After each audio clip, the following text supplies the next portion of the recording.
Good morning friends. आज हम आपके लिए डेली लाइफ में इस्तेमाल होने वाले कुछ सेंटेंसेस लेकर आए हैं।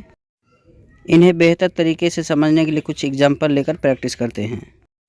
इन्हें बनाने का स्ट्रक्चर है given sentences plus in no time.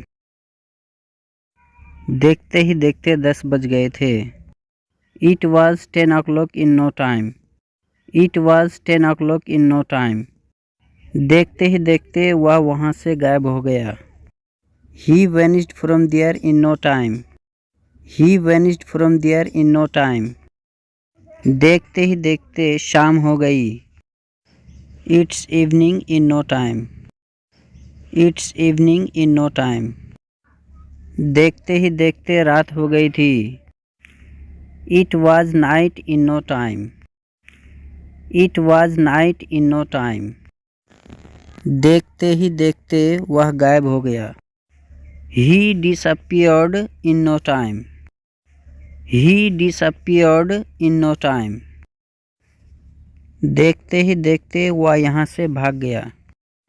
He ran away from here in no time. He ran away from here in no time. देखते ही देखते वह रोने लगी। She started crying in no time.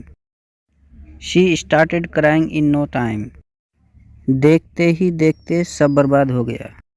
Everything was ruined in no time. Everything was ruined in no time. देखते ही देखते वह अमीर बन गया।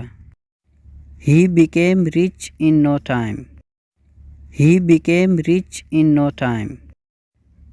देखते ही देखते वह डॉक्टर बन गया। He became a doctor in no time. He became a doctor in no time. देखते ही देखते वह इंजीनियर बन गया। ये आपका होमवर्क है, आप कमेंट सेक्शन में ज़रूर लिखें और इसका आंसर दें। Thanks for watching this video.